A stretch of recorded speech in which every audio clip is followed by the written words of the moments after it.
good to hear. Let's hope your execution matches your enthusiasm. I've got a job for you if you're looking to keep busy. Here are the details.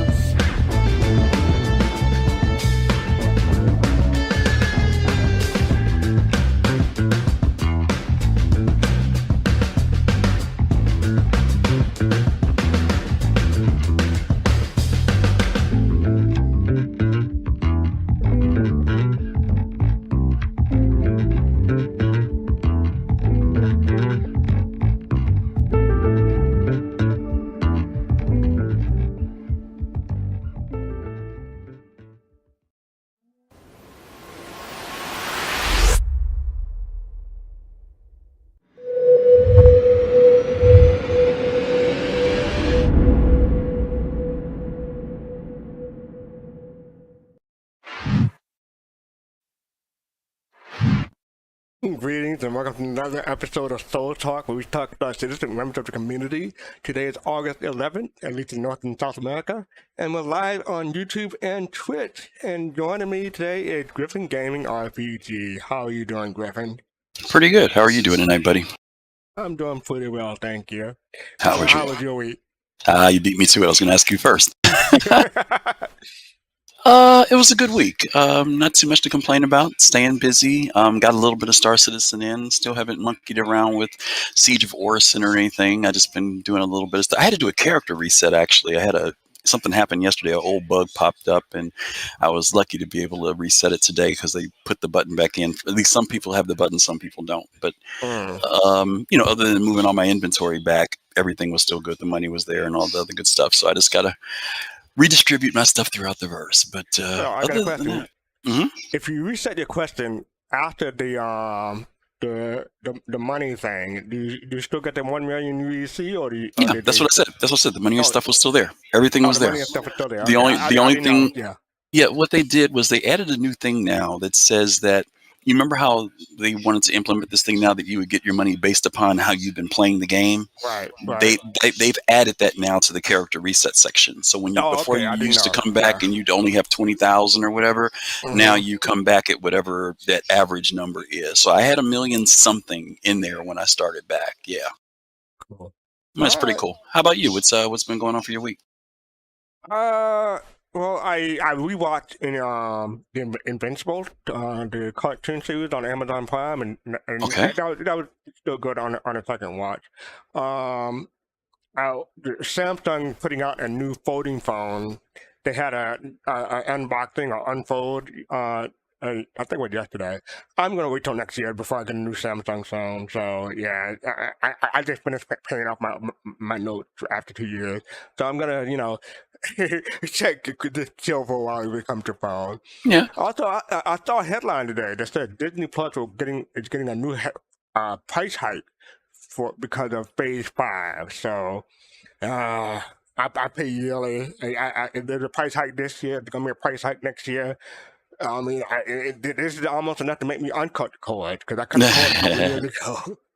Yeah, I mean, they started the prices in there to pull people from cable, right? And just over time, it just incrementally goes up. I know, like my Netflix, when I was paying back in the day, it was like $7.99. I think now I'm paying like $15 or something like that. It's just over time, it just created that extra 99 cents or $2 starts to add up. And after a while, it's kind of like you just kind of go with whatever you can go with. It's not like you're getting any great deals anymore. You know what I mean? No, so like when I cut the cord originally, I wanted to go to YouTube TV because they had the best quality and they had the most amount of channels. The problem with YouTube TV is that it's the most expensive. If you're going to get YouTube TV, you may as well just get cable. yeah. So either way it goes, you just got to go with whatever works for you. But that's cool. Also, the Marvel MMO that I play, Marvel Future Revolution, they're getting a new playable character. They're gonna have Wolverine. Wolverine. Okay. And I was disappointed because I was hoping that they were gonna add Black Panther, because they did a tease and they had a character with the arm folded, and they looked like and then confused. Oh, that could be Black Panther. It may not be Wolverine, but it is Wolverine. So yeah. Oh well. Yeah, people will still be excited about that. Yeah. Cool.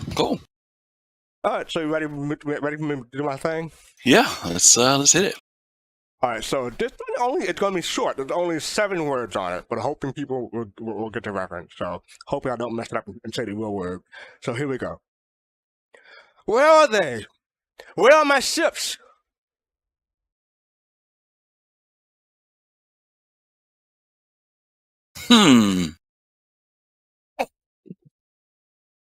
Where are they? Where are my ships? Okay, Bring chat. people down. I'm trying to see if somebody in chat gets it first. People say I got Haiku nothing. says I got nothing. Okay, I guess we'll start bringing folks in, and maybe some one of our genius guests will know what the heck's going on here.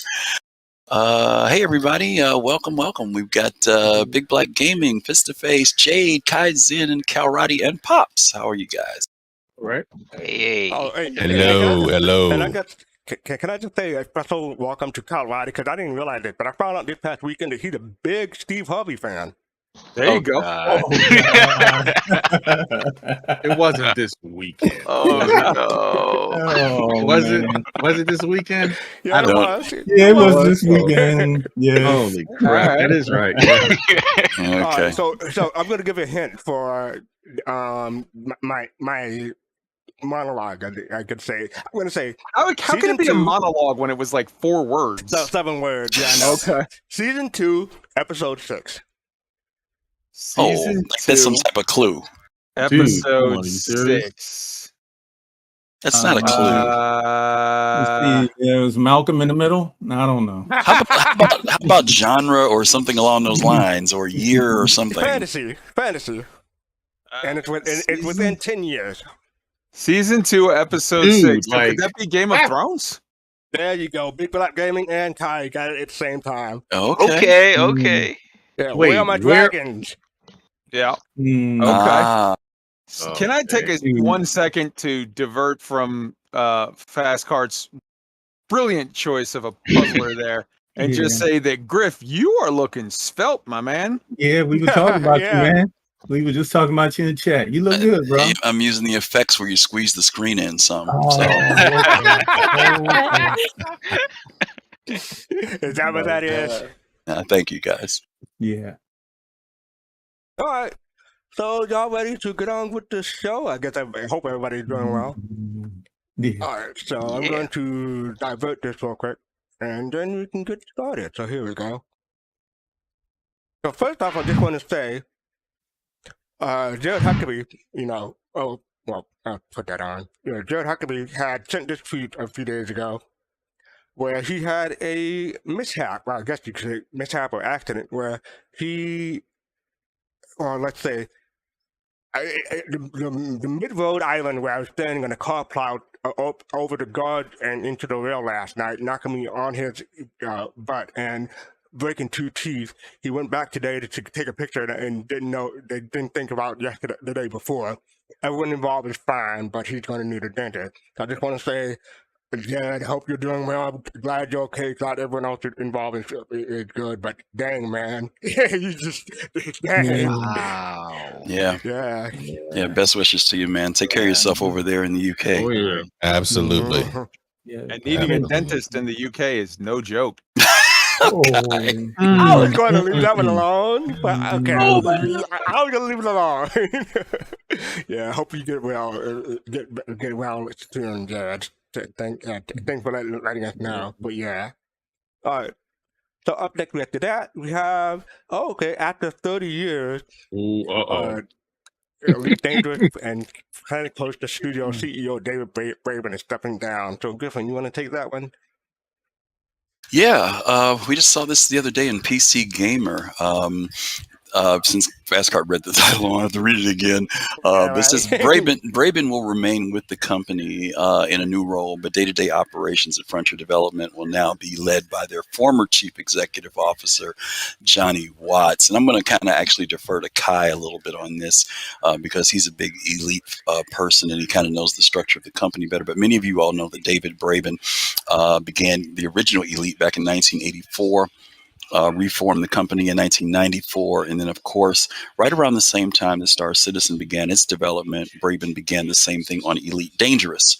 And so he's been doing that now for 30 years, and it's been a long time, but he's moving into a different position. But according to the article, he still will be involved with the vision and direction of the game. But Kai, I'm going to defer to you. Anything you want to share about this news?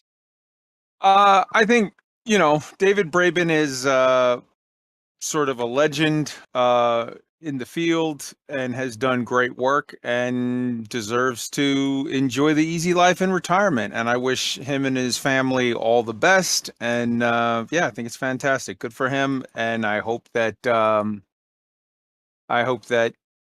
good things continue to come from Frontier Developments. Fingers crossed. If you don't mind me jumping in, Johnny Watts, do you know anything about whether that's a good move or an unknown move in relation to him stepping up?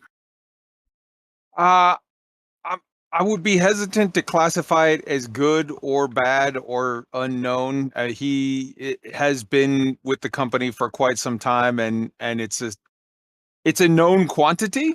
I think if for some people they will find that reassuring and be happy. Mm-hmm. For other people who maybe haven't been as happy with Frontier lately, they will maybe wish that there was some more outside influence. I think it's up to each person how they choose to interpret it. As for me, I'm looking at it just from the standpoint of like, give the man a fair shot. Mm-hmm. Wish the old boss, he's going to be the chairman emeritus, so he'll still be around and chilling out. But like, wish him well and see where this goes.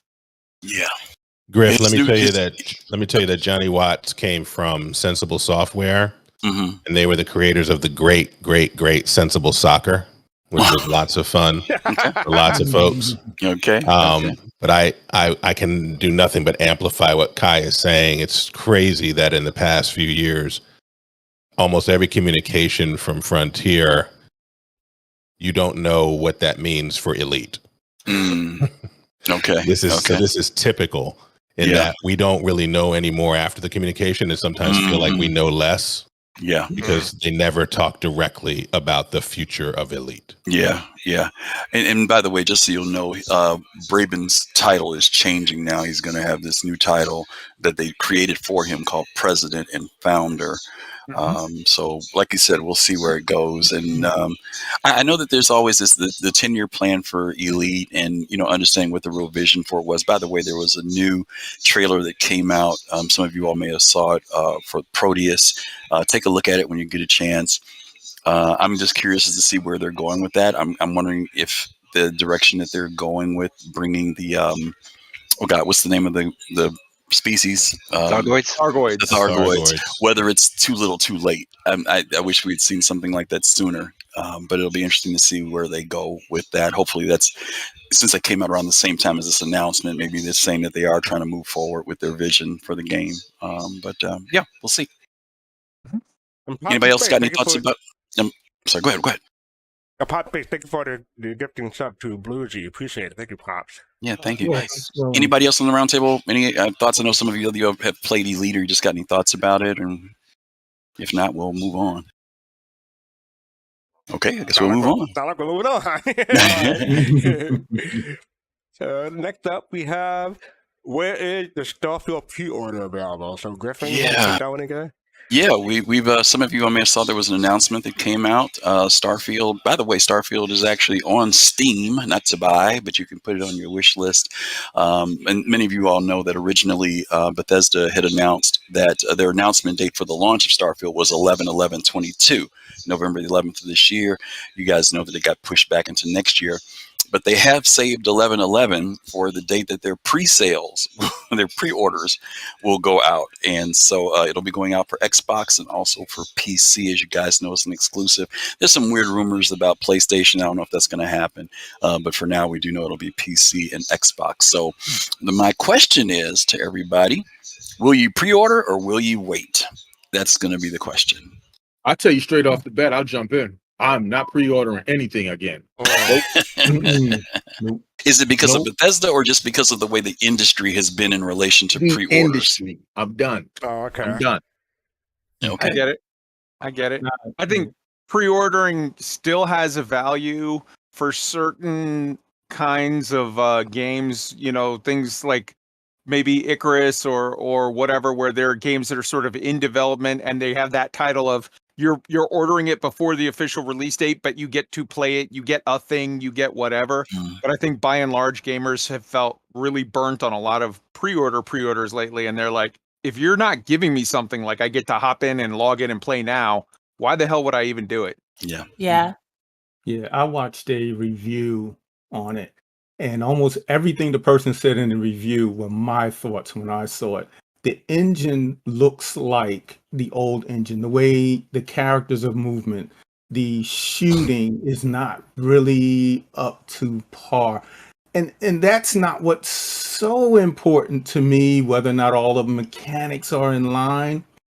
It's the storyline. If the storyline can pull you in and it's, adventurous, if it's just not that same old, point A to point B, drop this off, pick this up, put this back over here, go back and do it again 15 times. If it's that leveling up, it's going to be a hard sell for me. Yeah, the devs. Wait, real quick. Kudos time, and thank you for the raid of 11 people. We appreciate it. Yeah. To go and those citizens going pretty well. So thank you for rating us. Appreciate it. Yeah, thank you. Hope you had a good stream too. The devs have said a couple things about Starfield. One, they say that they do want it to be something that you can go back and play again. So that's a plus, right? Hopefully. I know when I've only bought a couple games that I pre-ordered that I paid some decent money for. One of them was when Elder Scrolls came out, and the other one was Battlefield 1. And it was because at the time they were giving out those. You guys remember they gave out those really big 18-inch collector statues? They were like really big maquettes. I got one for Star Wars. Yeah. When it was something like that, where I felt like regardless of the game, I'm getting something else that's kind of cool, and it wasn't virtual. You know what I mean? I mean, it's like, for those people who collect those things, some people have rooms just lined with them. So I get that, but I am with you, Fist, on this. It doesn't have anything to do with Bethesda even. I just kind of have a weird taste in my mouth about a big pre-order, especially if it's more than a $20. Difference. So, sometimes you get a deluxe, it'll go from $59 to $79, but then sometimes some of these things we've seen come out, they're like at $119, and I'm just like, I can't do 3 digits. I just can't. No. Yeah, I'm excited for this game. Pops, to your point about the engine, it is the enhanced version of their previous engine. So it's not like they did do a whole new engine for this game, but it's in the style of Bethesda, and some people like that style. Some people don't, and I think we all can admit that we're real spoiled with the ultra realistic quote unquote viewing of Star Citizen. So when you play something else, it always is a little bit of adjustment there, right? Yeah. But to your point, Pops, if the game is good, the story is good, you can immerse yourself in it still and enjoy the world they create. Right. You remember the scene where the character is coming down the stairs and he's shooting, and it's kind of outside.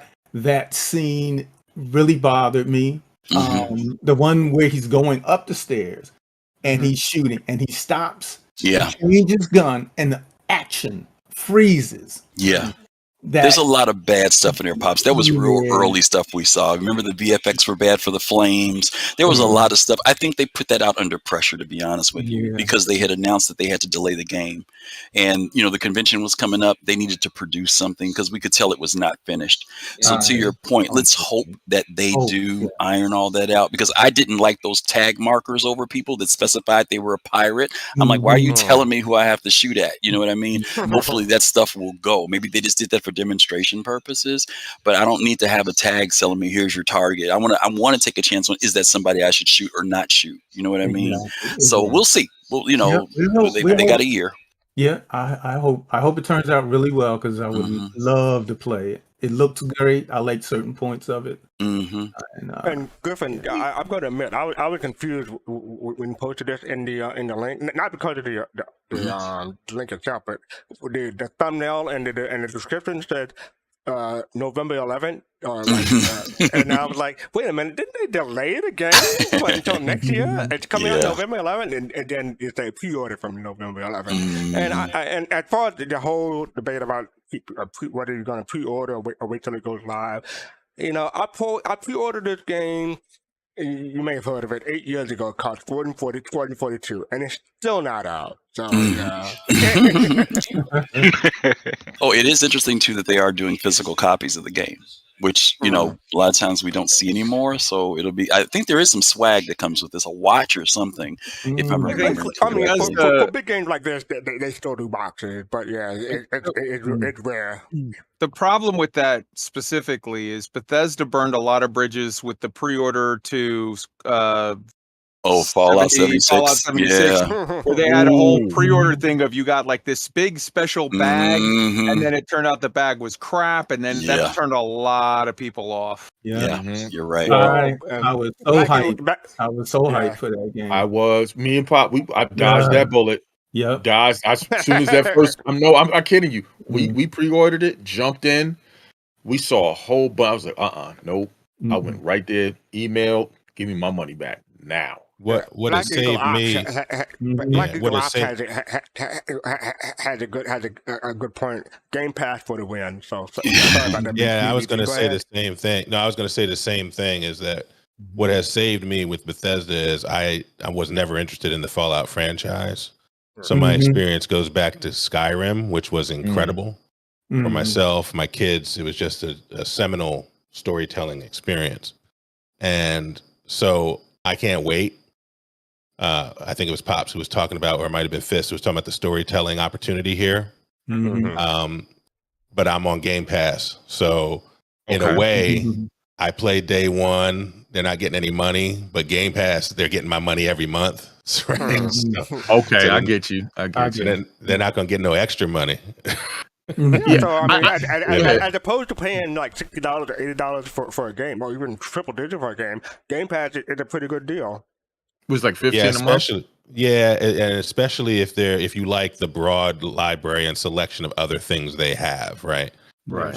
And so actually, my youngest son uses the Game Pass more than I do, because the library of games on there is vast. And he's just getting into it. Yeah, they got hundreds of games on there. Well, it has an added bonus or whatever too for people who have both the PC and an Xbox, because Dad might want Game Pass for Microsoft Flight Sim on the computer, while Junior is enjoying FIFA or whatever on the console.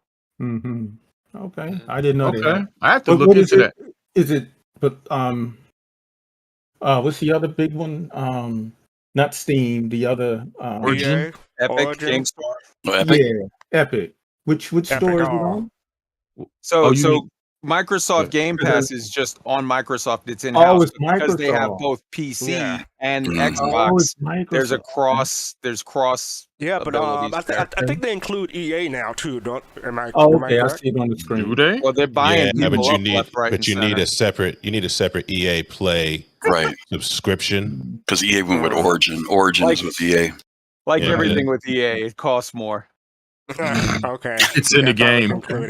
Yeah, man. It's Anybody in get your wallet. that reference? Okay.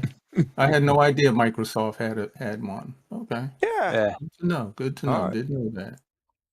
So up next we have our sneak peek. So now we're getting into the Star Citizen portion of the South. So here's the sneak peek. Working on a bridge of steel. So that looks like probably the Corsair to me. I'm going to push back on that, brother. Yep. No, Are you looking at the seat? Hull C. Look at the seat. It's a miss seat. Hull C. Oh, okay. Oh, you didn't see that? Okay. All right. I said corrected. I said corrected. They showed a clip of this in a previous ISC, and I think it was a couple months ago. This is the same clip, so it's nice to see that they're working. I think this was the docking collar that Jared spoke about. The docking collar camera, yeah. And that makes sense. It would be a bridge of steel. Okay. Oh, did anyone recognize the song title? I had to look it up. I'm gonna guess just off the name of it. I'm gonna guess that it's one of like the 9 million songs of what's his name, the boss. Bon Jovi. Bon. No. That's Bruce Springsteen. No, but I'm gonna say I'm saying Bon Jovi. Okay. I'm It's saying called Steel Man by Jimmy Dean or something. Yeah, I think it goes Steel Man by Jimmy Dean, exactly. They really went back. There you go. They went way back. I didn't know this one. So yeah. So any other thoughts about this? Excited for the whole C.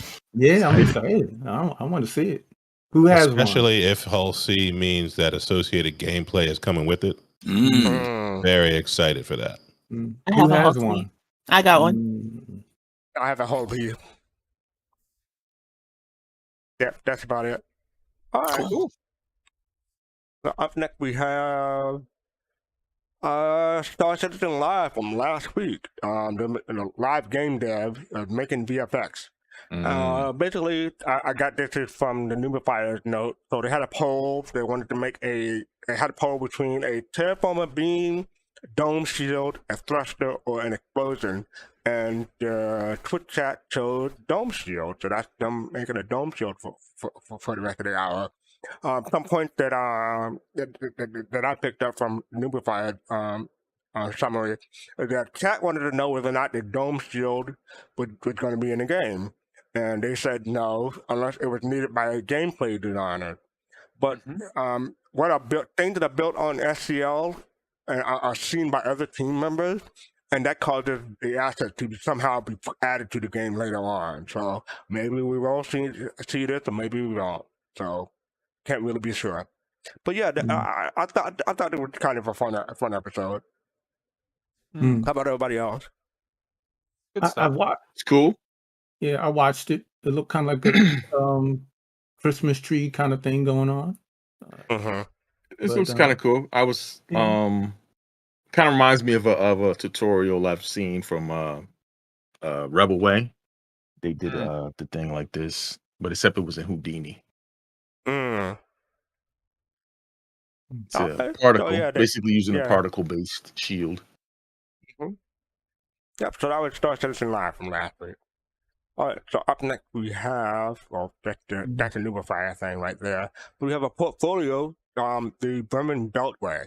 I didn't get a chance to read this whole thing, but I skipped toward the end, and it turned out to be a article between how Mess and Xeon got together, I'm guessing. That was from just reading the last part of the article. Did anyone get a chance to read the article in full?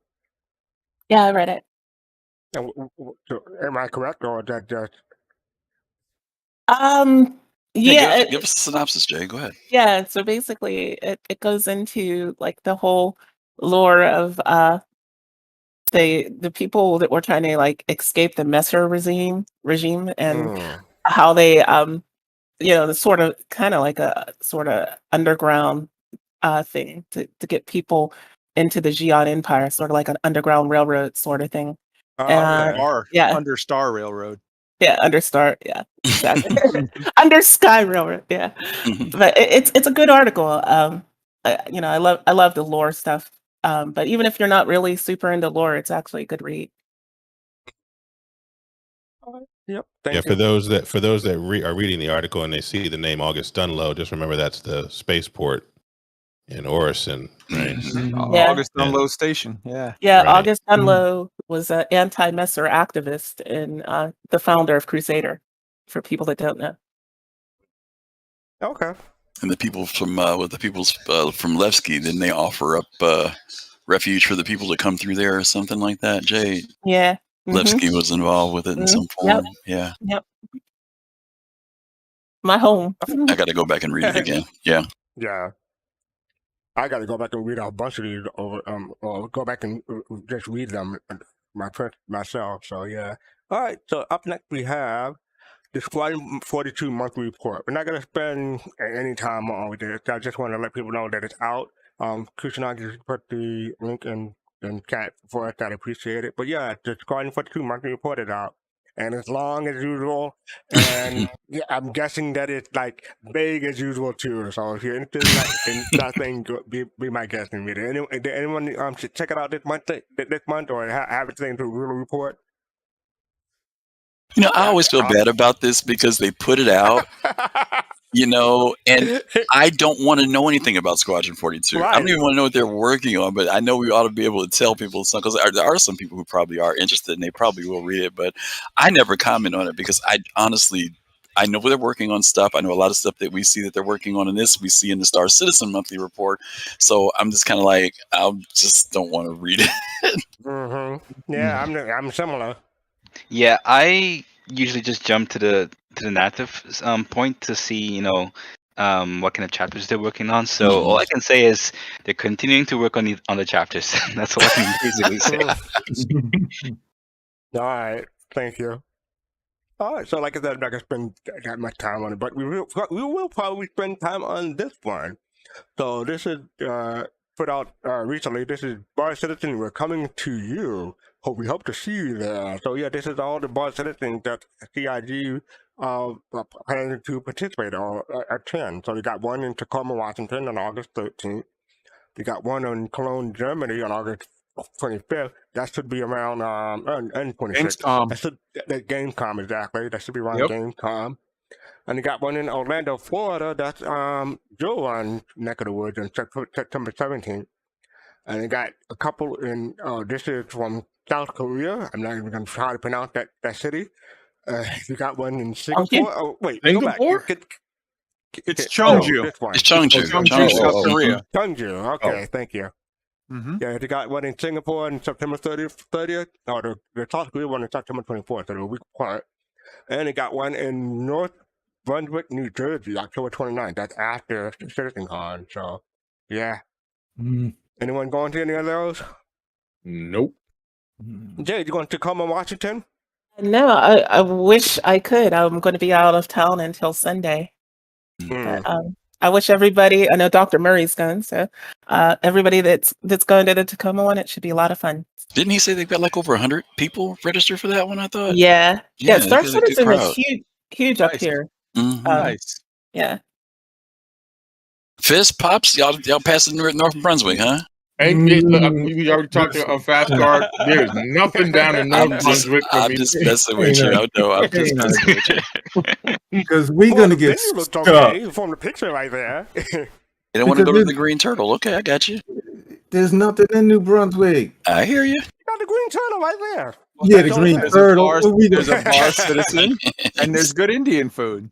And we're gonna Okay. wind up getting stuck and sleeping outside. Okay, Wait until Monday to get back home. fair enough. Yeah, because the transportation situation there is not ideal. It's what you were saying, right? No, it isn't. It's just, Okay, it's transportation down there. It's just, you got to go by the schedules. fair enough. It'll be a great All right. time for everybody who's able to attend, I'm sure. There you go. And I'm looking forward. Well, I'm looking forward to hearing about the Cologne, Germany one because that could be a big CIG present because it's Gamescom and they actually have a office in the area, so that one should be fun. And by the way, if you do attend one of these events with CIG, don't forget you'll get a card with a number code on it. You can put into the website and get a I don't know what it is people are getting, but you'll get something from there. So Banu Most of Cube. Banu Cube before. I don't know if it's still Banu gonna Cube. be. Yeah. Yeah, I wish I could get one. And if you go to Cheongju, you could also get some really good bulgogi. All right. Silence. So, yeah. Wow. Okay. I have no idea what that is. Yeah, I don't know It's a either. dish. I have no idea.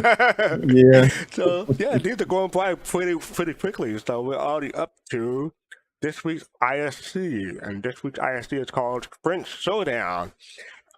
This is 11 minutes long. I'm gonna have a rant after this show. You'll find out why. But yeah, here we go for ISC. Here we go.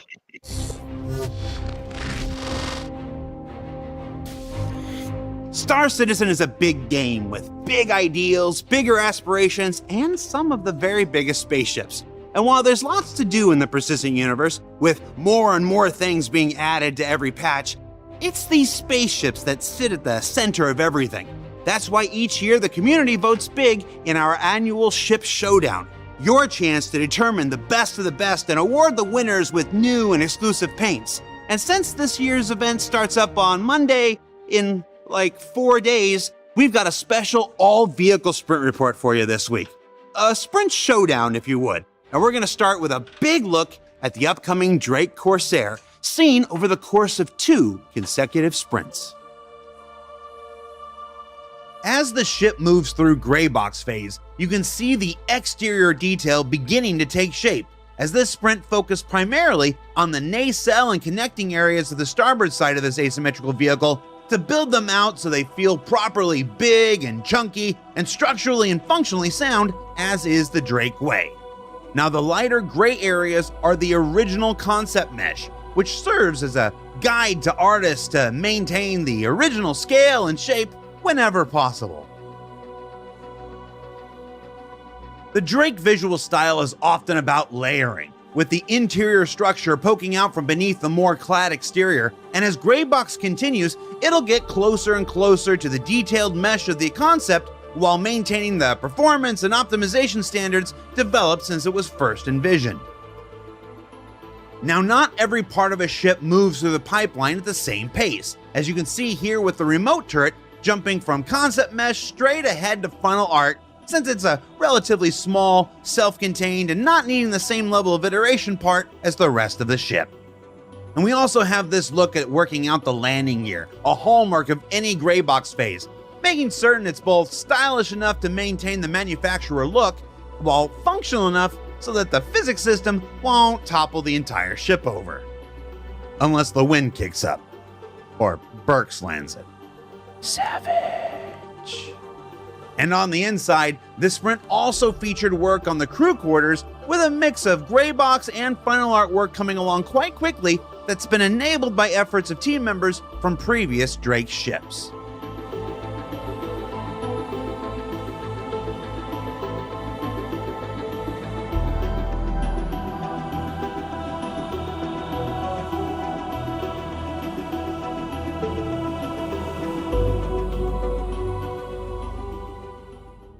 And then 2 weeks later, after the conclusion of another sprint, you can see more additions made like the loading ramp, a combination of several pieces that fold down and extend out to allow access through the rear of the ship. And yes, it's big enough for an Ursa and other similarly sized ground vehicles.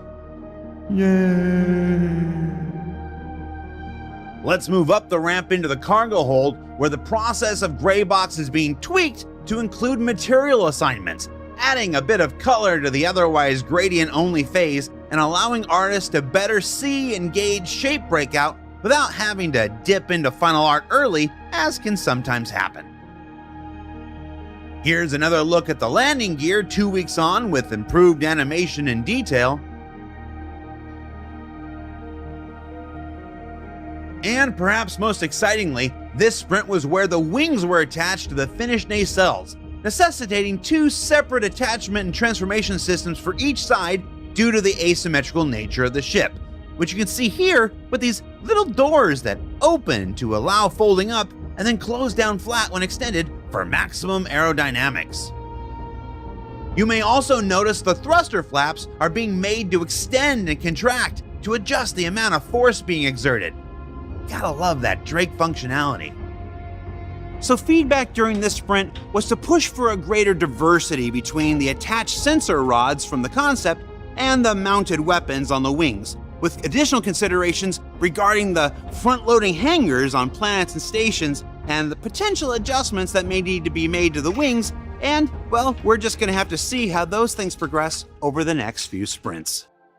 And while we're on the multi-sprint look at spaceships, let's check in with a little tugboat that could, the Argo SRV, which entered Greybox phase with 1 artist on the exterior and 1 on the interior, and those eagle-eyed viewers may notice that the ship has grown just a little bit in the cockpit area to allow for the enter-exit animations from the pilot seat.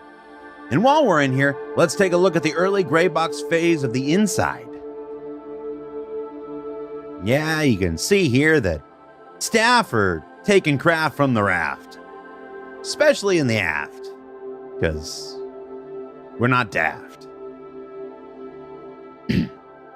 I should stop this graft before I get the shaft,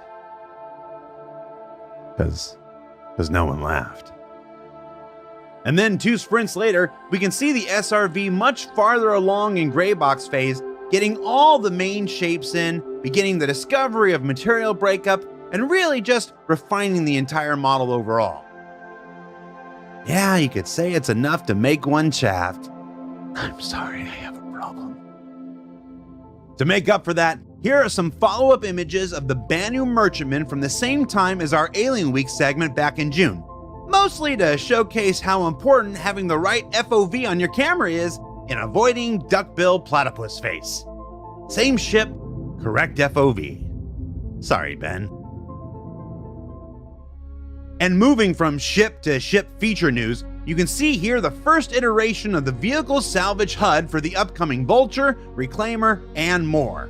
Now on the left are all the details that are target relevant. The remaining surface area, your remaining cargo space, and extraction rate.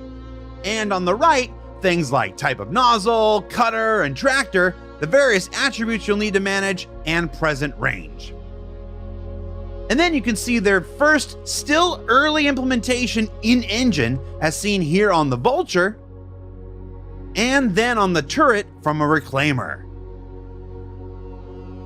Now for how all this works, what the final implementation looks like with a full UI and VFX, and with the internal functionality that ends with a nice crate of materials that you can sell or trade, well, there's still some time between now and the release of Alpha 3.18, so you can expect to see more as we get closer to release. And as a neat bonus, work on the gimbal system for hull scraping has led to new technology that may eventually change the way all gimbals work. What you're seeing here is variable drag and speed based on size and weight, both for the gimbal itself and the item attached to it. What this ultimately means is more customization for players, allowing for faster, smoother gimbals with smaller, lighter items and weapons, and a potential removal of the size restriction for weapons on gimbals, letting players one day use them with weapons of a hardpoint's maximum size, with the requisite trade-off in drag and speed. It's a great example of work for one system potentially leading to improvements in another. And then, in preparation of one of the biggest Life in the Verse changes coming sometime next year, the Hammerhead just had a sprint retrofitting it with internal power relays, a necessary component of the resource management system that is at the center of everything from engineering gameplay, life support, increased time to kill, on-site repair, and the foundational basis for true multi-crew gameplay. Now there's still quite a journey ahead for resource management, but it's exciting to see the work beginning to get integrated into the persistent universe proper. Now of course, those are just the updates on the ships that we can currently tell you about ahead of CitizenCon and IAE on this special Showdown Sprint Report. But maybe you're asking yourself, hey Jared, Ship Showdown 2952 doesn't start for another 4 days. Surely you've got something more than spaceships to show us.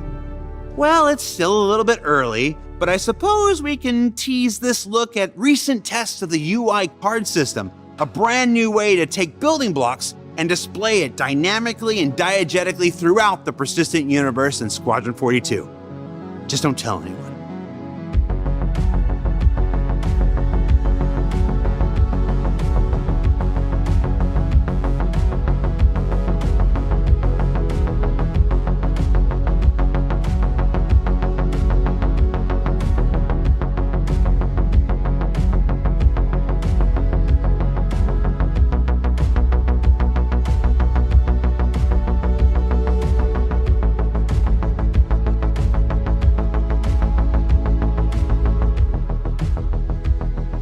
So what did we learn this week?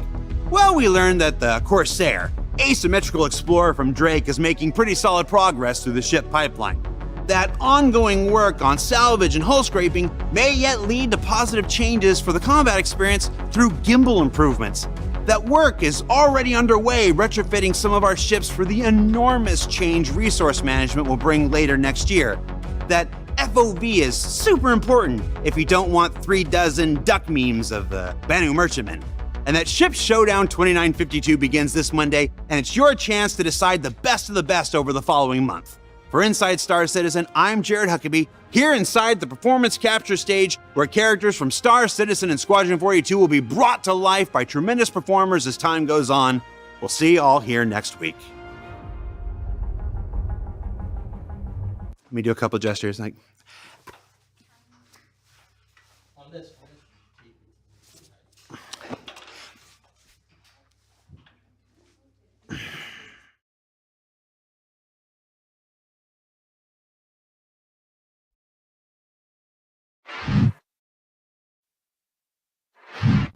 And we're back. So I'm just going to stare into the camera like and give one of those Jared long stares. So FOV, that was the whole thing. FOV. Now I have a couple questions before I get to the get to your folks here. Was this mentioned before? Did I mention? Did I miss it? That the FOV was off when it showed this the last time, or what? It wasn't that they mentioned that it was off. He's just saying, with the field of view, if you look at it from the top down, it doesn't look as silly and duck face as if you look at it head on. That's all. Right. Okay. It's not like they changed the design. Just the angle that they shot the ship from a at. different angle. It doesn't look dumb. Right. Yep. Okay. I'm gonna wait till my turn, but I'm just gonna say that they had no business teasing us like that. I don't care. I'll wait till my turn for the rest. Okay, I'm sorry, everybody. Because in anticipation of this, I went to the Wikipedia for Field of View to get the definition, because I play the games. I don't make them, so I don't really know this stuff. But yeah, so just the FOV was all. Can you contain your BMM excitement and go back to talking about the show? No, keep going. Keep going. Help me, baby Jesus. He's like, the show was BMM. That's all he saw. That's all he saw was the BMM. All right. Big Black Gaming. What are your thoughts about this ISC? It's always good to see the progress on the Drake Corsair. The asymmetry of that ship is just compelling for me. And I love Drake interiors. It reminds me of things like the Star Wars universe and its grittiness. So I just love seeing progress on that ship. It was interesting also to note the SRV's cockpit being expanded. It looks like that's going to have one of the best flying views of any ship in terms of overall field of view, to coin a term, field of view. But I think when you're moving stuff around, the function of that ship is sort of required. So it being a happenstance of having to get the seating and getting up animations right is, I think, good for that ship. And then, I can tell you that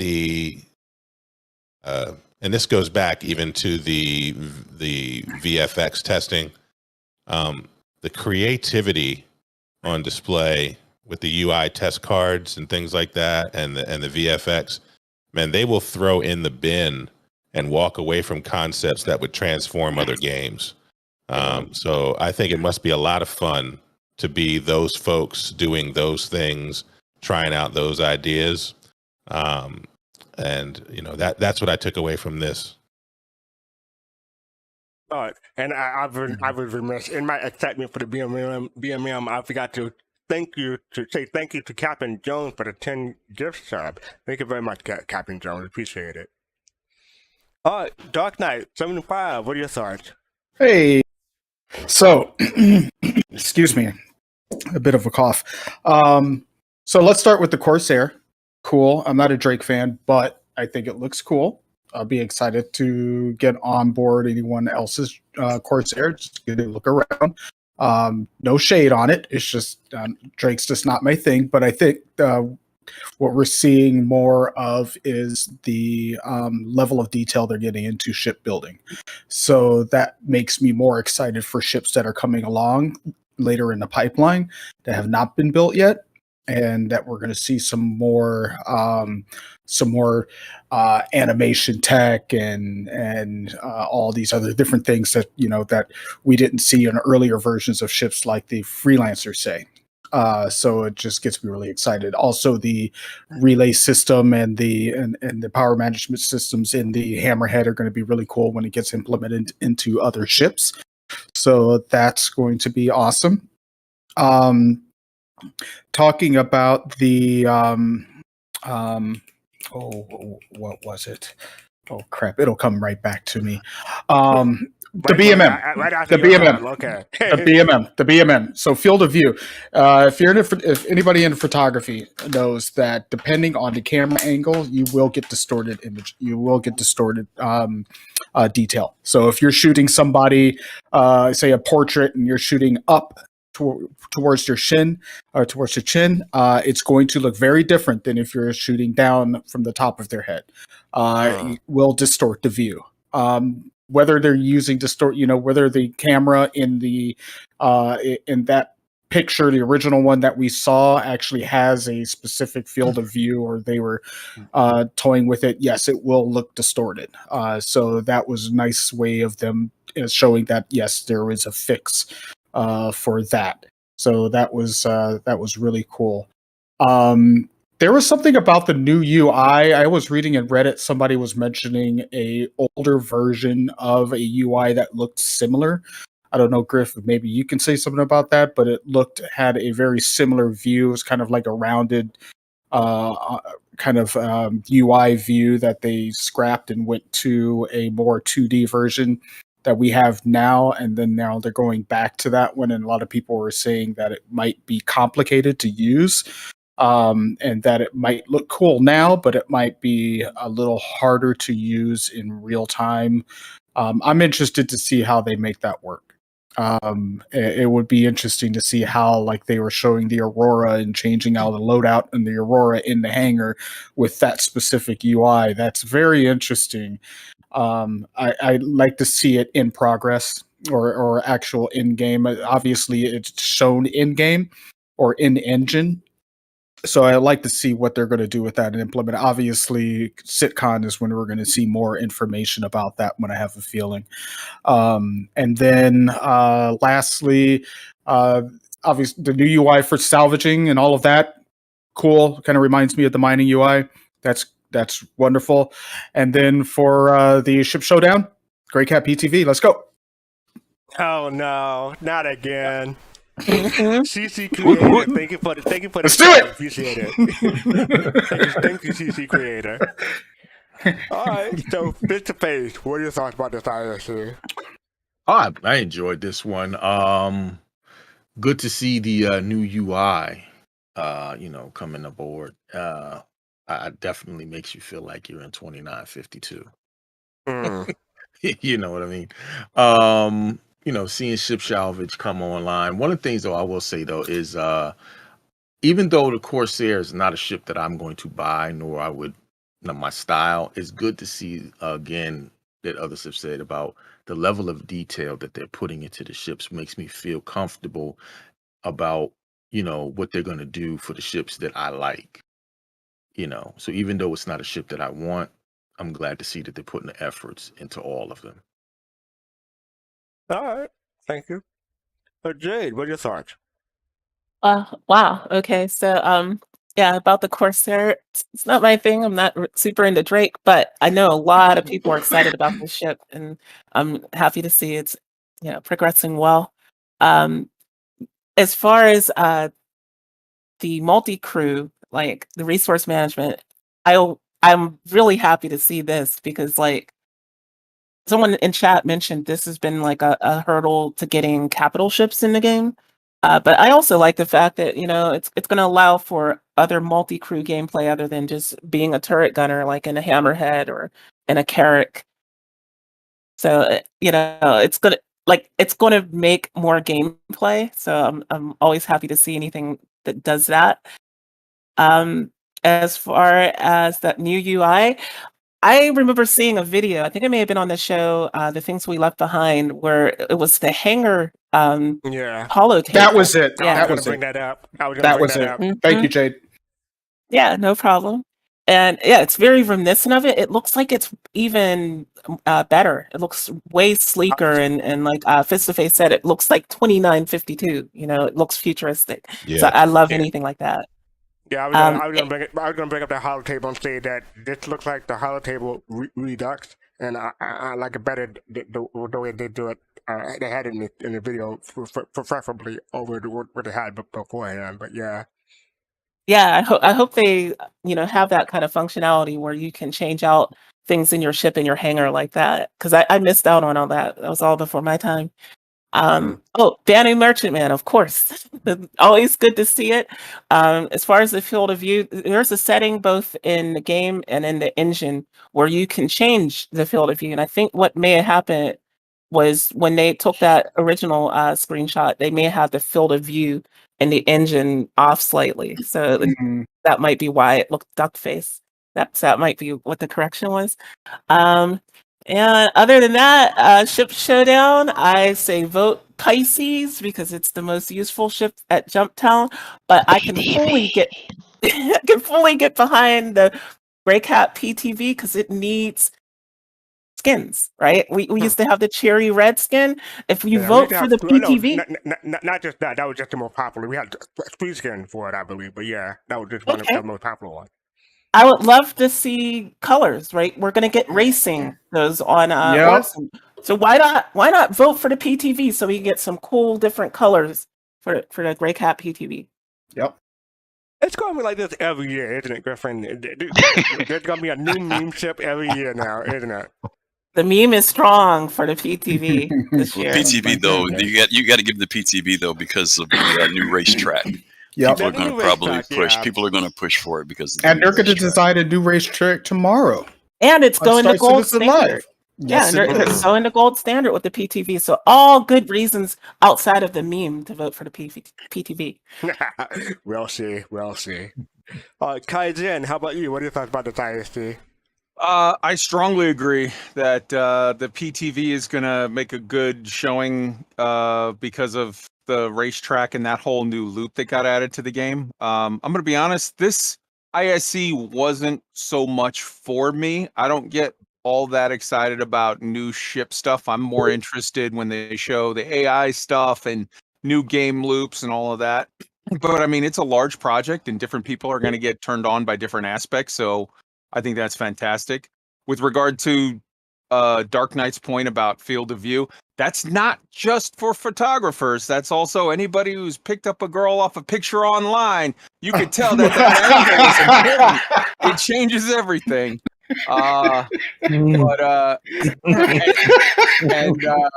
would also say that I'm excited for the stuff that's coming with the ship showdown and the stuff that's coming later in the year. And I don't want to disparage anything with this ISE and have anybody say like, oh, it sucked. I'm not saying that. I'm just saying I know they're going to bring pretty ships. That's not what I look for. I look for, other aspects. So we'll see next week what new stuff they have to show.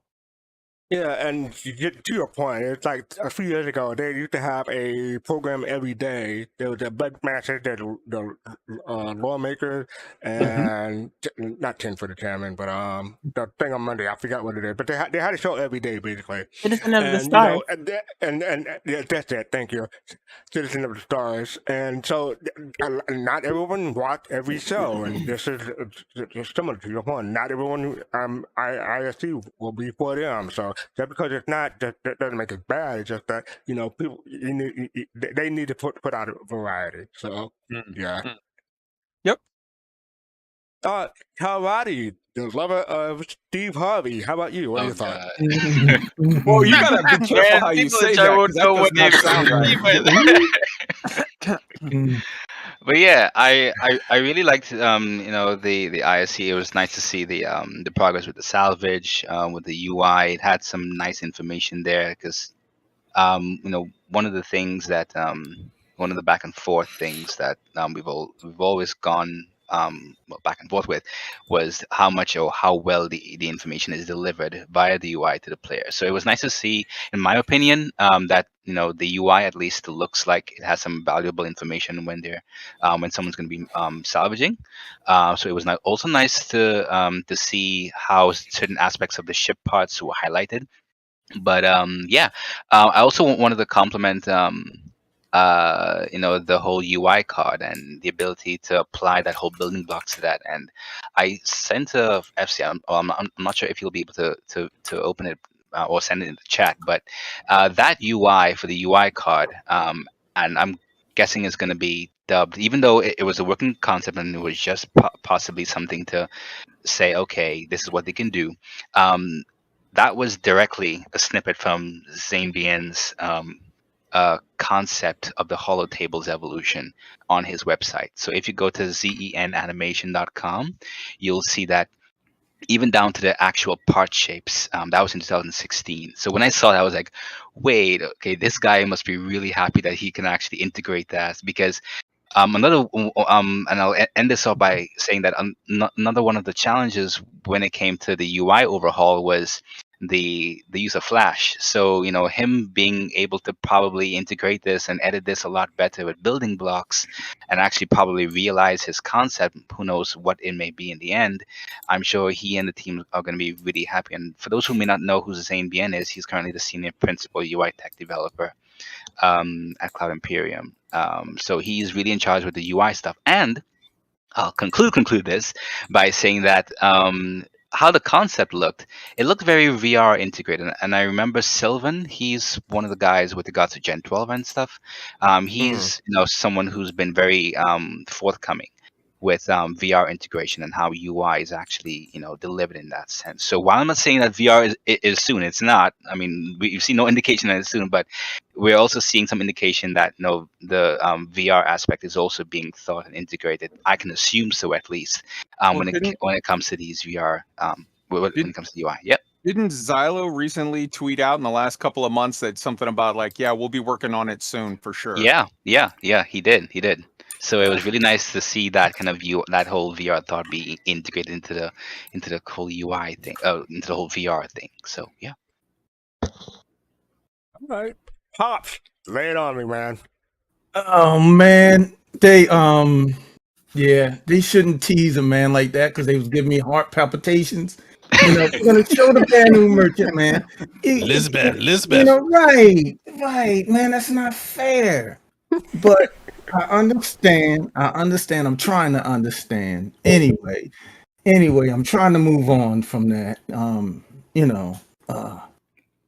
All right. I'm stuck. But anyway, yeah. Okay. I'm on the brain. Yeah. I'm stuck in BMN mode.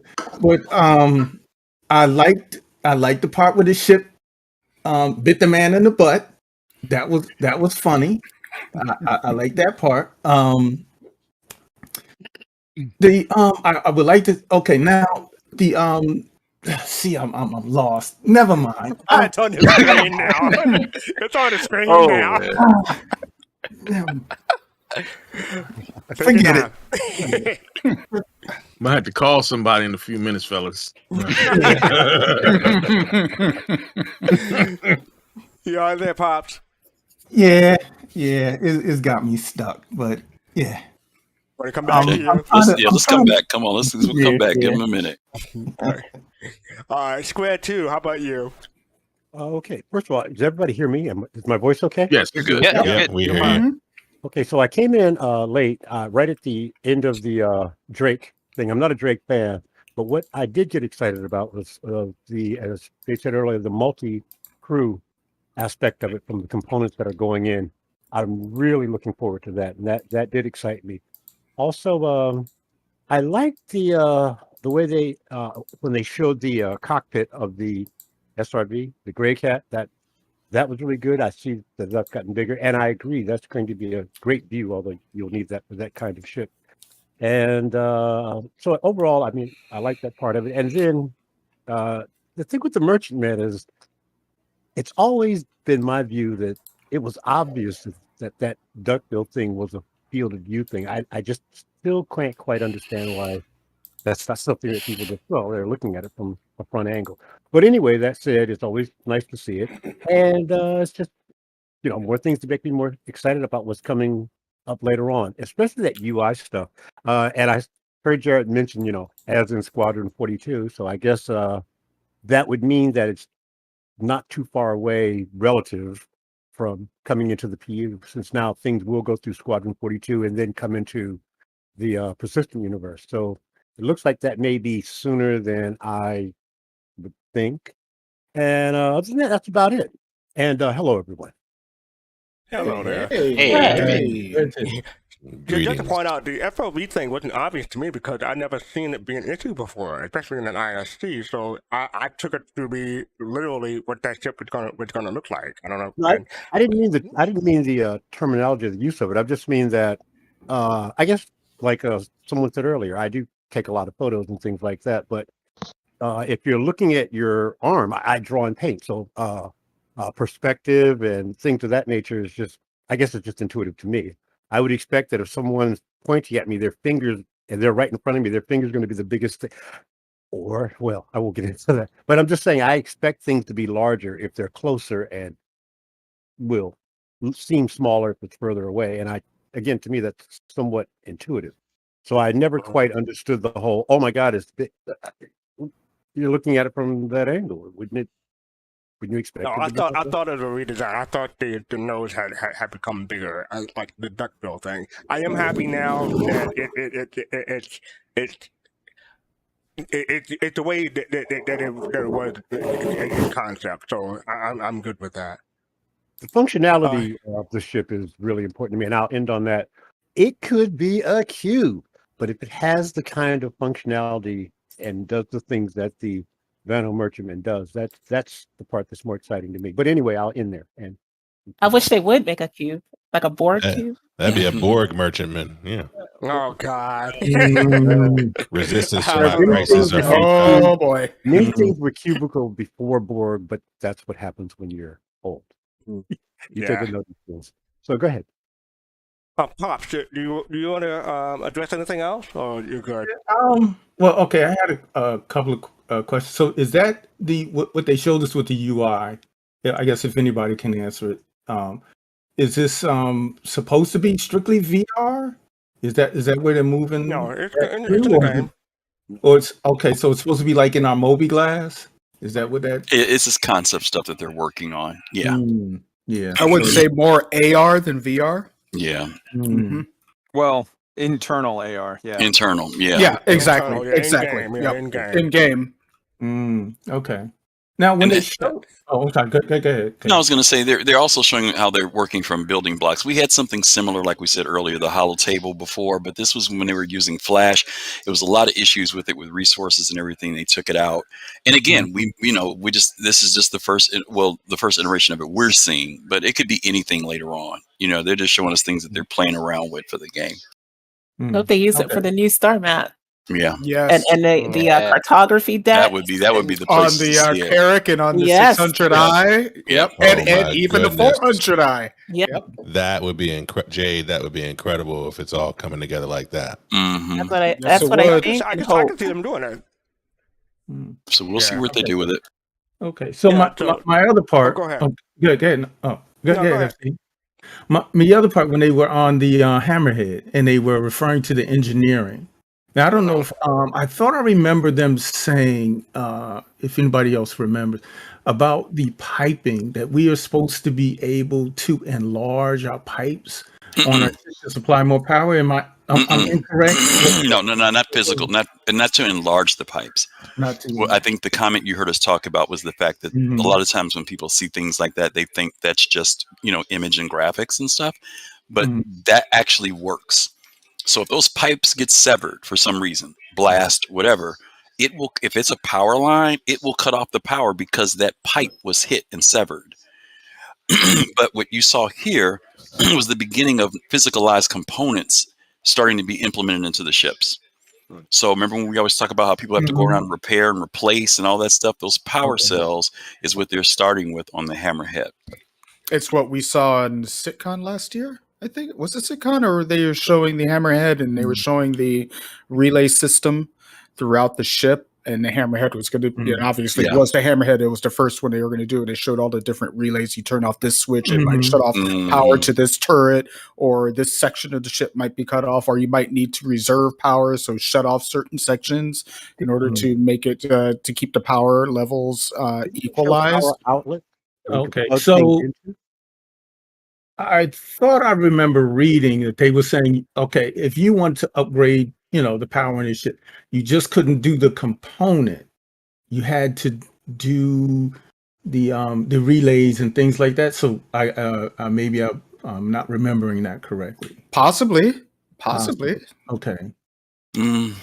It could No, be. I I mean, don't no, it know. could be. Yeah, No, could be. I would think Okay. that because every component we have comes in different levels, right? You know, Right. you've got, you know, so I wouldn't like DK said, it's possible, but you mentioned about the piping being modified. That's a physicalized aspect of the Right. ship. Yeah. That's not going to shift. But to your That's not- point, okay. maybe if you do raise up, like for example, let's say your power cell, whatever it is, right? Your engine thing, maybe that power cell has to be upgraded as well. You know what I Well, mean? That they could never be, talked but about we that. don't know Okay. yet. Yeah, but we'll have to see. Okay. Yep. Yeah, because things in the ships are going to be able to be upgraded, you know, shielding, everything else. Maybe that power cell has to be upgraded, you know, if you happen to do shields, you know, for the power to go through the conduits, whatever. You know, it could be tied in like that. Give us Okay. plenty to do, that's for sure, if nothing else. Yeah. Absolutely. Yeah. Yeah. Did we get through the entire panel without anybody calling out Disco Lando for that like 2 minutes of dad jokes in the middle? Oh, that was Yeah. beautiful. And Yeah. the dance at the end, he needs an emote in the game. Just like Paul Shelley. Hey, they're all Seriously. making a mocap studio, so yeah. He needs an emote. Yeah. So there was one thing that I wanted to mention that I think was just posted today. To everyone's point, especially when it came to the UI, not Disco, but Tyler, he did say, "Wait until Disco Lando decides to show off the new Mobiglass." That was on his Twitter. Okay. Yep. Okay. All right. Ooh. Sitcom, here we come. Can't wait. Yeah, some of the things that stuck out to me, other than the being obviously, was I was confused about where Jed was filming because I didn't know that he mentioned at the end it was the new mocap studio. So I was like, "What is that? What is You going on couldn't tell. behind There was a everything?" monitor. The monitor Yeah, was it back was there a big behind old him, and it monitor. had all the rails for the cameras on the side. You've Didn't know forgotten what what that the was, so mocap looks yeah. like. Oh yeah. Uh-huh. Okay, yeah, so I was confused. So that's pretty cool. I like the new VFX. Everyone talked about that. Yeah, I mentioned it, the hollow table. The fuzzy dice, man. I think someone mentioned it in Twitch chat, but no one mentioned it in Discord. So I want to say shout out to the fuzzy dice. I'm tempted just to get the chip just for that, but I'll probably get it in game. But yeah, hopefully we'll be able to get those kind of decorations and so on for other ships in the future. You notice how the- fuzzy the fuzzy dice were? They were Right. very fuzzy.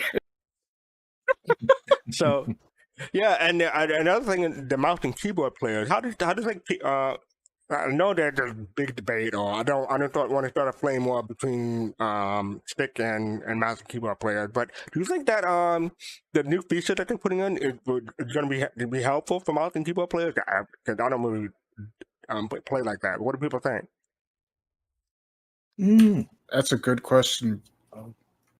I use both. The way I have mine is my keyboard is right next to my sticks. I have Right. it so That's me yeah. too. So yeah. All So- my FPS is done with mouse and keyboard, and then I fly with my HOTAS. So yeah. Yeah, but in the video they're talking about flying with the mouse and keyboard. So I was just wondering if anyone played with the mouse and keyboard for flying the Yeah. ship and see if they're gonna if they're looking forward to that. But okay, well, just curious. One thing I would use point out. gamepad. Yeah, you use gamepad, right? Yeah, yeah. I'm waiting for some building blocks love for the gamepad, because they design everything first for mouse and keyboard, and then everything else. So yeah. One thing I wanted to point out is when Jared mentioned that on the Argo SRV there, that they said that one person was working on the exterior, one person was working on the interior. Are they slimming down and concentrating individual people on certain ships as opposed to having an entire team working on one ship? No, they've always done Have they that. always done that? Oh, okay. They've always done it. Just Depending pointing on the out. ship, but depending on the ship, there may be a couple people, but in general, they said because of the flow of idea and everything, that's how they do it. Okay. It just stuck out for me for some reason. Yeah. Okay. And keep in mind that when they talk about that, they're saying there might be two people focused on that ship. That doesn't mean that there's only two people working on it. It means there's two people that are dedicated to that ship. Concentrated. Now there might be a team of 8 people that are working Right. on the game loop of towing, or the game loop of salvage, or the game loop of data transfer, or whatever. And it's just a matter of these people are working on the ship, and these people are working on these different aspects that may or may not be involved with or around the ship. Okay, that makes sense. Absolutely. Griffin, your thoughts about the episode?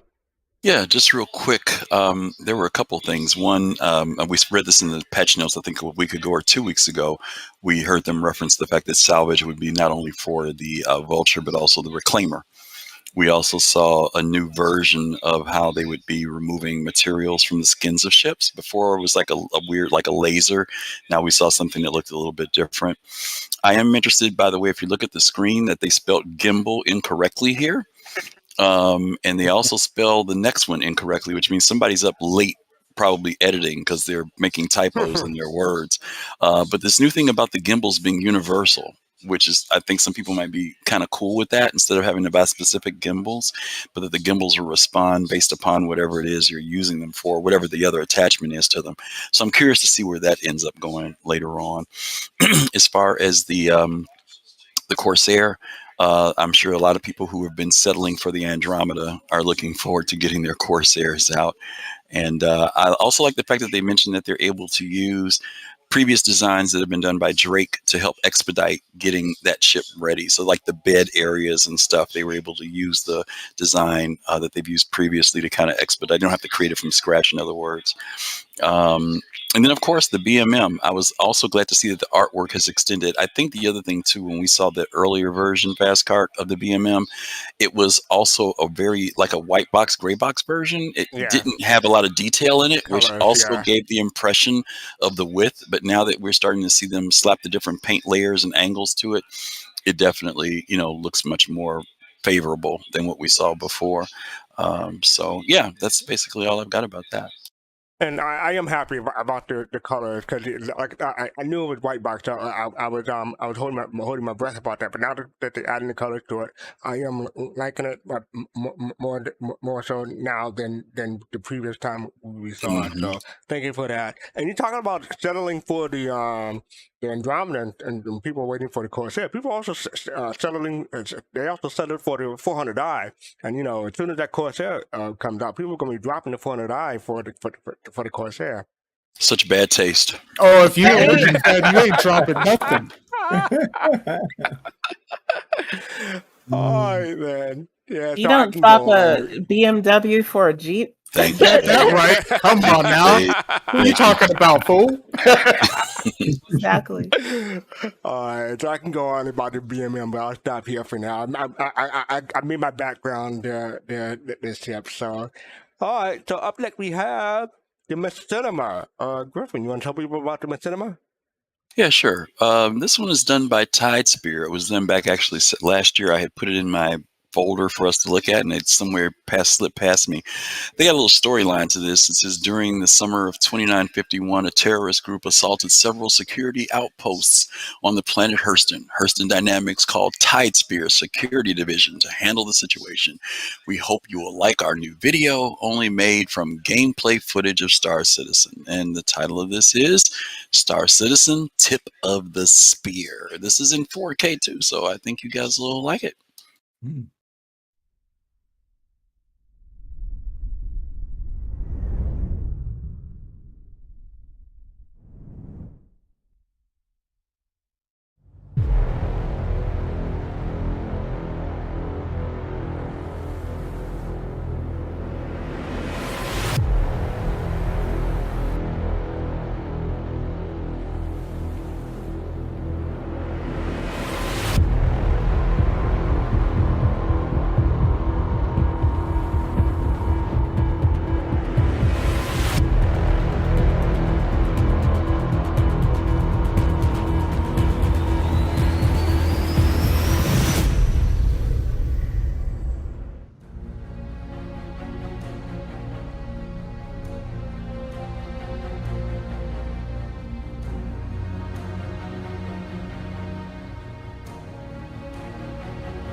Looks stream still running. And we're back. Yeah, I'm Yeah, still There we seeing, go. There he still is. seeing Now you we're on Twitch. Yeah, we Okay. FC we lost it in here for some reason. I think it was Oh, on the really? Discord though. Okay. Discord, man, yeah. Okay. The stream seems okay, so you couldn't have Okay. All right. So let's start in the middle. Jade, what are your thoughts? Wow. My thoughts are that this was so well produced. They great use of cinematic camera, great use of the cinematic camera controls. The music was epic and it really seemed to fit what they were, portraying. And I love these cinematics done by organizations to promote the organization. I mean, we first saw it, I think, with like Elite Expeditionary. And I did a little bit of reading on this group, TideSpear. They're a French organization. Looking at this cinematic, you'd think that they were kind of like a milsim org, but they have exploration, security, industry, and transport. So they do more than just FPS and combat type things. But yeah, I'm really I really liking this. I hope to see more from them. I hope it's not just a one-off commercial for their org, but I encourage more organizations to do this because there's people that would probably want to join just based on how hype this video is. That's all. Cool. Face to face. How about you? What are your thoughts about the video? And you're muted. You're muted. Oh, sorry. There you about go. That was very good, very well done. Glad to see though that the I forget the word. Goodness. Sorry. Like I'm just glad to see that the synchronization between other players, you don't see that jiggle and that janky stuff, anymore. Too much, let's say that with them. I hate to tell you this, Fist. They did this back when it was 315 or 316. Really? This was from last year. This is September 27, 2021. Yeah, Oh, so they worked around it. Yeah. Almost a year ago. Oh, No, your point wow. is well made, but evidently they worked around it so that you wouldn't see it. Yeah, because that stuff was in back then. Okay. You're right. No, you're right. Well, I mean, Verb, then you know what? Even more hats off. There you go. There you go. Because they chose, they knew how to choose their shots and their angles to make sure that they didn't get that in there. But yeah, definitely well done. Music was well done. All of that good stuff. All right, thank you. Dark Knight, how about you? What are your thoughts? Yeah, so speaking on the jank, I think there was only like one spot where they were walking through the Prowler and there was just a little bit of jank, but it was unnoticeable unless you're really, really paying attention. But I'm echoing pretty much what everything that Jade said. This was top notch. I mean, as far as their camera controls and the music, it was like watching a trailer for a movie. I mean, very, very epic. I love the use of emotes. I said that before in other machinima that we've seen, where people are actually using emotes to tell the story as opposed to even having to use any kind of dialogue. They're pointing out directions, and they were cheering at the end and going grab a drink at the Voyager bar, and it's just all of those kinds of things make a story without even having to use dialogue. But overall, it was just very, very action-packed. Have really stunning visuals. One of my favorite parts was watching the Valkyrie land, and it landed and slid across the surface of the moon. I thought that was really, really cool. And to know that they did this in 315, cool. I mean, they must have had a really clean server that day, or the last few times that they were. Obviously, they didn't do this all in one take. I mean, this was done over several weeks and maybe even months, but they got really lucky with the servers. But I'm sure they had to do multiple takes for a lot of these shots in order to get what they wanted out of them. But great, stunning imagery, stunning video. Like Jade said, I'd love to see them do more of this and not just be a commercial for their organization. But shoot, I joined their org for this. This is cool. Listen, but before I get to Big Black Gaming, I just got a question. Are we at a chance running out of good machinima to show, or like 10 more to get through? Because I'm like, we show top notch machinima week by week. Are we running low or no? What do you mean? What do you mean? Are we running low? Like, are there consistently more machinima that we can show at this high level, basically? Well, I I'm mean, just curious. we show a variety. I mean, I hate to even put it like that. We show a variety of things from people who are just getting started, who are, you know, they're just trying dip their toe in the water with machinima, and then we get some people who obviously we can tell they have cinematography background, you know. So, you know, I try to mix it up. It's not that I try to find Okay. the best of, if that, you Right, know what I right. mean. I just try Yeah. to find stuff that's interesting and we can see. And like, you know, we've had some people who said this is our first video. You know, we've watched them progress to their third and fourth episode. Then we get True. some that, you know, come out like what was it called? What's the one with the father and the daughter? Oh yeah, I know what you're talking about. That Yeah, the was one like with the father and the it was daughter. like their first one, and it was Adrift. Adrift, and it was exceptional. So Sure, it's thank you. I just try to keep the mix going with different things. That's all. Okay, I was just We're curious never because tired of machinima. I mean, the people are churning out no. machinimas all the time. So it's just Yeah, a matter of going it's through just them and that finding them. maybe I should wait. I should have waited till my turn. So sorry about that, BBG. But yeah, it's just that these are so good, and I never get. I don't get tired of watching them. I wish I had time to pursue these on my own, but it's just not time in the day. So thank you for bringing these to our attention. Well, feel free if you want to start looking them up, so I don't have to do it. You're more than welcome. Trust me. No, no. All right. Fastcart. Hold on for a second. I gotta jump in here. Fastcart brings up a discussion, but they don't want to do no work. Y'all know that? Look at this. Hey, and I'm not ashamed of that. BBG, how about you? What are your thoughts? That's funny. Griff was like, sound like Fastcart want to do some work. I mean, you know. Nope. I have to tell you that I had maybe watched one machinima. I think it was the Hard Space series. Before I became an enthusiast of Soul Citizens. And it's through Soul Citizens that I've watched, you know, to Griff's point, so many different takes on how to be in game. And one of the things that has continually come to mind for me is this idea of, you know, after I watch the machinima, I say to myself, is this an example of something that I would show somebody who wanted to know what Star Citizen was? And for me, this is an easy yes, right? This is an easy yes, in that, you know, some machinima are produced in such a way where it's almost like, well, that's not even really gameplay. It's so overproduced, right? And some are produced to a lesser level. This, I think, was right in that sweet spot where you could argue that I've seen some version of most of this in game myself. And so I think it would be a credible representation of the idea of what the game could be. Beyond that, it was just an enjoyable cinematic experience, right?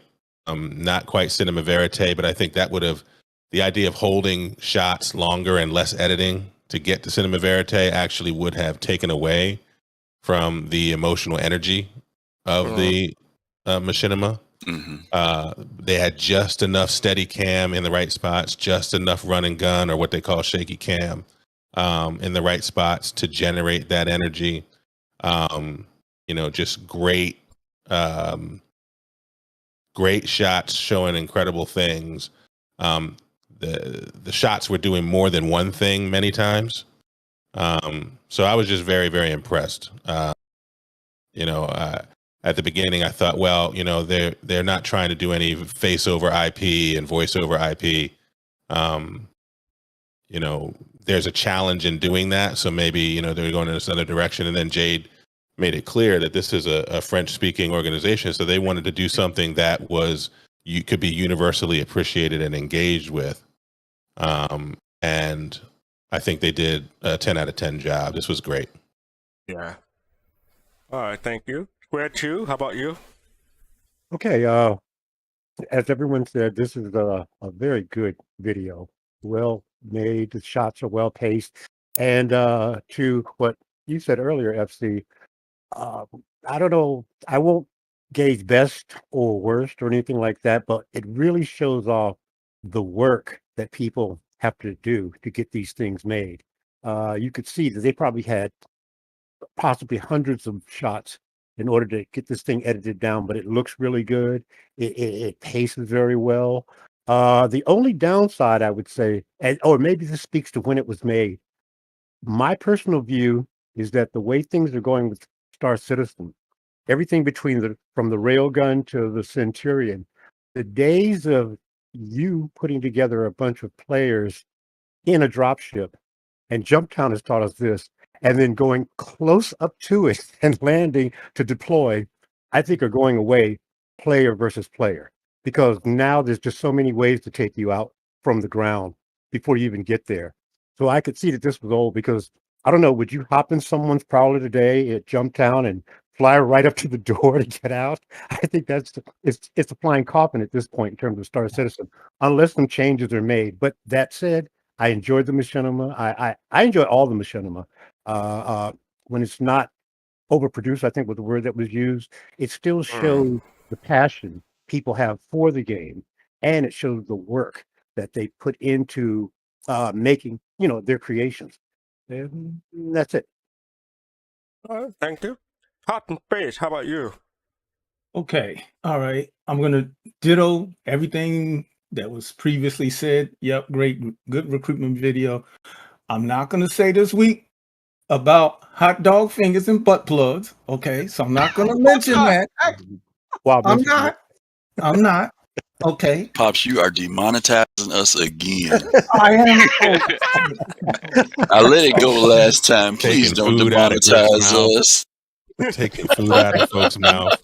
Ridiculous. All right. And I'm gonna leave this for Kilradi and Kaizen. They should shoot him in the pinky toe. That's all I'm gonna say. Oh my god! I think we should name this episode "Shoot 'Em in the Pinky Toe." There you go. I almost did that for my monologue, but I decided not to. So, yeah, I'll come back to that just later on. But go ahead. You finish, Pop. Shoot him in the pinky toe. That's all. I'm out. All right, cool. Havadi, how about you? Yeah, it was a really well put together production. It definitely goes to show, CR's vision and CIG's vision of blending the whole cinematic thing into the game. Because especially when Griffin, BBG, and I, and along with the chat and everything, in one of the previous Sunday shows, talked about where Chris was trying to blend in more cinematics with the actual in-game perspective. It really shows that not only are they planning to do this for the game for Squadron 42, but their work and application for that is also giving us that ability to do this. So, and who knows, maybe that was most likely the intention that they had, not just for them, but for the players as well, to give us that experience, give us that ability to apply those experiences using the tools that they've developed, not just for the single player, but for the multiplayer too. So it was, so this video, I would say, is a testament or a testimony to all the things that we are continuing to be given, and I would say props to everyone who was involved in this. They really executed and used some of the tools that we have really, really well. And I can't wait to see more. All right, thank you. Kaizen, you're up. So I thought this video was fantastic. I think it's an interesting point, both of the abilities that are programmed into the game and the just the beautiful things and the freedoms you have with this game, but just as much balanced on that, on the opposite side, is the creativity and artistic abilities of the community to take something, take those great tools and do something with them that make them even greater than the sum of their parts. I thought it was absolutely fantastic. The interesting thing is you guys keep playing every week Machinimas, and there's such a spectrum of what it is that you're playing. Sometimes you have ones where it's almost like a mini webisode of a TV show, or an 8-part, 10-part mini series of telling a story and people are talking. You have people like Zark Media who put out that one like a week or two ago where it was basically a guide in machinima form. You have stuff like this where there's no dialogue per se. It's shot almost like a recruitment video for the UE Navy or whatever. Right. There's just such a spectrum of cool things that you can do in all different ways. So I think it's fantastic, and I hope you guys all look out for my machinima, which is dropping next week, called Hot Dog Fingers and Shoot 'em in the Pinky Toe. I'll be first in Looking forward to line. that one. We'll premiere here on Soul Talk next week. How about that? Yeah, I didn't reference the other half of that, so that Thank you Hot for Dog that. Fingers is not a monetization thing, so and Pinky Toe is fine. Oh my So. god. That's the Daniels. Yeah, I wasn't as eloquent as I wanted to be before Big Back Gaming started speaking, but I was trying to say that I've never been part of a community or gaming community that do machinima consistently to this scale. That was the point I was trying to make, and I'm happy to do it. And Griffin, again, thank you for finding these beats a week. I wouldn't want your job. Thank you. And to Zombie Pigs in chat, to their question of who's starring in my machinima, none other than DJ Swag, aka Fastcart FC. The Swag Legend, Okay. Swag Legend. Get it Swag right. Legend, yes. Correct. All right, so how about you, Griffin? You're the one who found us. Yeah, after watching this again, and I guess my fourth time watching this, I would have to say that this particular machinima is one of the first ones I've seen that highlights multiple aspects of the gameplay. It opens up with them going in to supposedly get this mission, which I thought was pretty cool. And as Kai, you mentioned earlier, or someone mentioned about or maybe it was BBG, about the fact that they just utilized the visuals to tell the story. They didn't need to do face over, IP or anything like that. Didn't have to have any subtitles. I think you could just watch it and kind of get the idea of what was going on. But when I mentioned about it shows other aspects of the game, this is one of the few that I've seen them where they've shown both combat and civilian scenarios, which I liked a lot. I like that whole idea of coming home and seeing the store and going in and buying some clothing to go hang out with his friends afterward who had participated in the operation in a casual way. So I thought that was really good.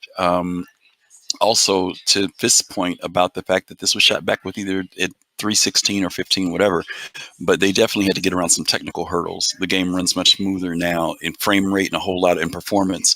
And the fact that they pulled this off last year, almost a year ago, in fact, because it was September of last year, is pretty notable. The other thing was they utilized, this was the first, very few videos do I see them use the sandbox to the maximum. And what I mean by that was they use ships based upon what they're designed to do. The fact that the Valkyrie came in and landed the way it did, the fact that we saw the tumbrel eject out of it, the back of it the way it did, the fact that we saw the what's the bird ship, the Prowler. The Prowler. The Prowler. We saw the Prowler come in. Everybody locked themselves in. The fact that it came in. Did you notice the low flying that it did? That's the way the Prowler is supposed to come in and approach. The fact that everybody came out with the air shields. I mean, they highlighted the aspects of those ships that strengthened them. The sabers that flew. The Eclipse that flew. It's like the things that we see those ships are supposed to do, they utilize them for that in the game. Even hiding the tumbrel between the big boulder and the big rock. Yeah. They utilized the environment when they were hiding in the high grass. They utilized the sandbox. And I think that's one of the things that always frustrates me, because people say there's nothing to do in Star Citizen.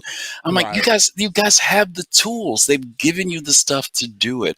And it seems like they paid attention. The last thing I'm going to say is this.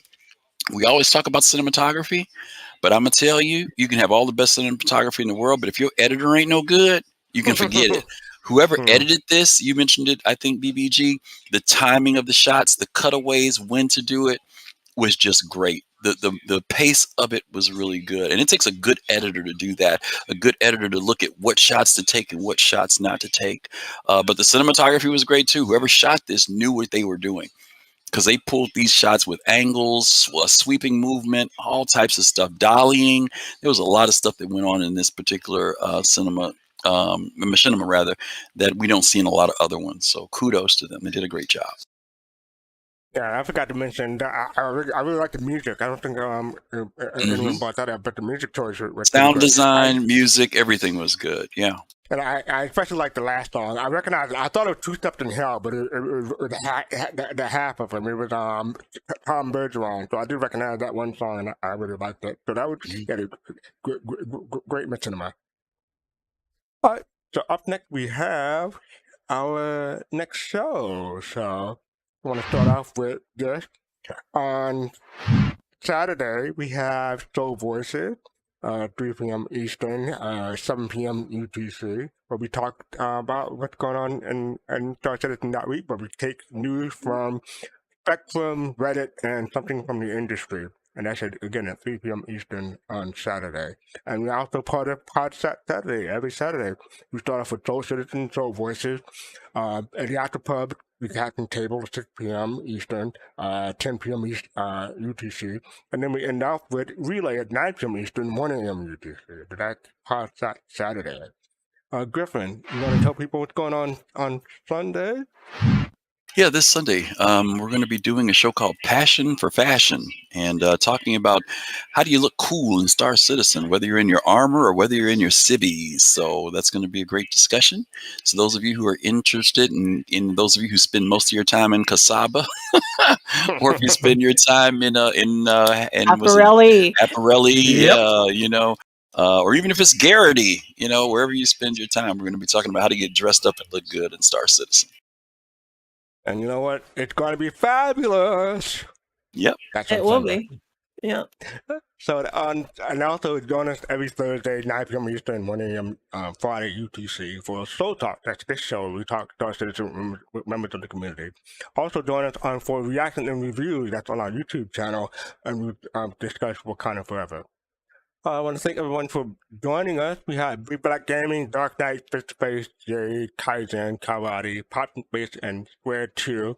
And also, as usual, Griffin Gaming RPG.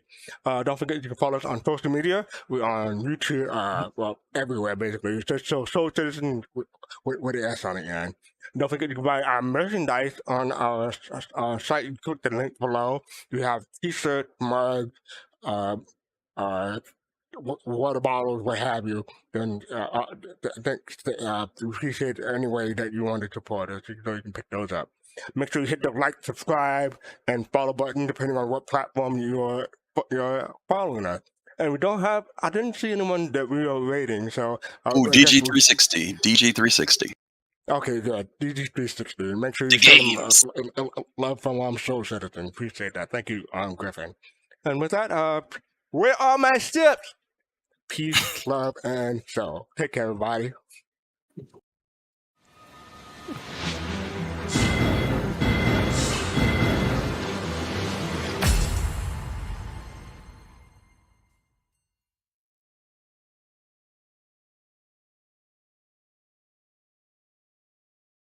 And the raid went